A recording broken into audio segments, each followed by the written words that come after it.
Hello everyone, welcome again to YouTube Sahili channel.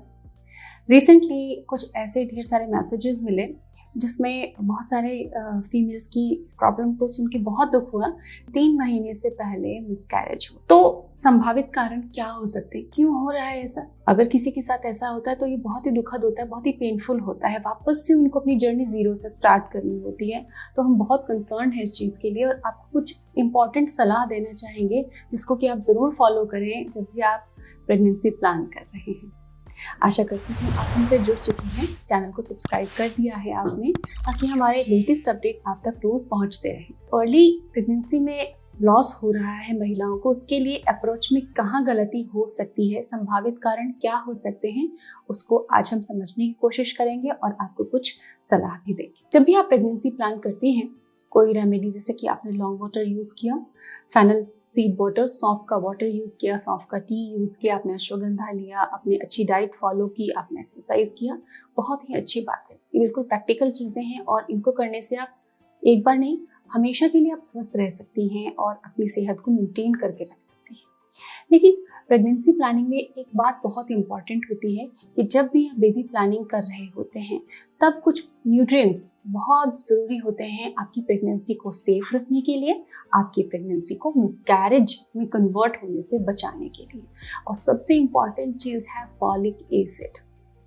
यूँ तो miscarriage के कई रीज़न होते हैं, यूट्रस का स्ट्रक्चर, यूट्रस के कई इश्यूज हो सकते हैं, इन्फेक्शंस हो सकते हैं, डेफिशिएंसीज भी हो सकती है और जेनेटिक डिफेक्ट्स भी हो सकते हैं। लेकिन अगर जो चीज़ हम ठीक कर सकते हैं उन्हें हमें पहले से ठीक करके चलना चाहिए ताकि आपकी प्रेगनेंसी सेफ रह सके। तो ऐसे में बहुत अच्छे से याद रखें, जो भी आप रेमेडी यूज़ कर रही हैं वो डाइट टिप्स होती हैं जिससे कि आपके हार्मोन्स पे पॉजिटिव इफेक्ट पड़ता है। लेकिन पोषक तत्व जो आपके शरीर को चाहिए प्रेगनेंसी को सुरक्षित रखने के लिए, कहीं उसमें आपने कमी कर दी तो आपको प्रॉब्लम हो सकती है, मिसकैरेज का रिस्क बढ़ जाता है। तो वो पोषक तत्व क्या हैं और कब से शुरू कर देना चाहिए अगर आप बेबी प्लानिंग कर रही हैं, ये बहुत महत्वपूर्ण भाग है इस वीडियो का। बहुत अच्छे से समझें, जो प्रेगनेंसी प्लान कर रहे हैं उनको ये वीडियो आप शेयर ज़रूर करें ताकि वो किसी दुर्भाग्यपूर्ण घटना से बच सके। तो जब भी आप बेबी प्लानिंग स्टार्ट करते हैं एटलीस्ट 3 महीने पहले, 6 महीने पहले भी आप शुरू कर सकते हैं। आपको अपना एक बेसिक टेस्ट कराना होता है। यूँ हम प्री प्रेगनेंसी काउंसलिंग के लिए सजेस्ट करते हैं कि आप अपने गायनिक के पास जाएं, अपना बेसिक चेकअप कराएं जिससे आपका न्यूट्रिएंट प्रोफाइल, आपके हार्मोन्स, पीरियड हिस्ट्री सब कुछ क्लियर हो जाए। लेकिन सबसे ज़रूरी पोषक तत्व लेना है वो है folic acid. Folic acid start करना बहुत ही ज़्यादा ज़रूरी होता है क्योंकि फॉलिक एसिड जो है प्रेगनेंसी जो है, जो गर्भ ठहरा है आपको, उसमें जो डिफेक्ट आते हैं उस डिफेक्ट को आने से रोकता है, एक हेल्दी प्रेगनेंसी को मेंटेन करता है, डिफेक्ट से बचाता है आपके गर्भ को।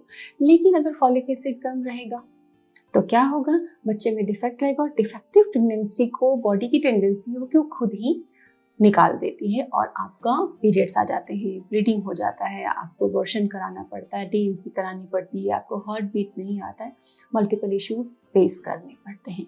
तो फॉलिक एसिड बहुत ही बेसिक चीज़ है, ज़रूर स्टार्ट कर लीजिए अपने डॉक्टर से कंसल्ट करके।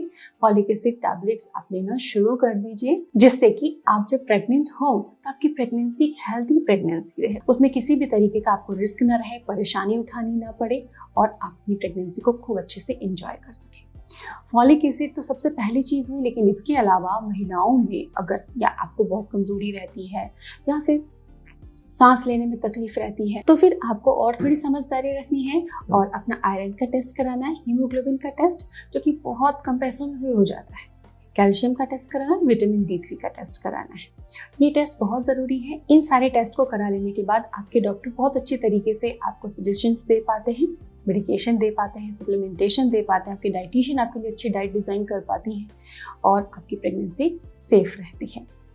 तो मेरी आप सभी से यही रिक्वेस्ट है कि रेमेडीज़ फॉलो करें जिससे कि आपके रिप्रोडक्टिव डिसऑर्डर्स आपको परेशान नहीं करेंगे। बहुत जल्दी प्रेगनेंसी होगी, लेकिन सुरक्षा रखने के लिए प्रेगनेंसी की, मिसकैरेज से बचने के लिए बेसिक जो न्यूट्रिएंट्स हैं उनके सप्लीमेंट लेना आप बिल्कुल भी ना भूलें।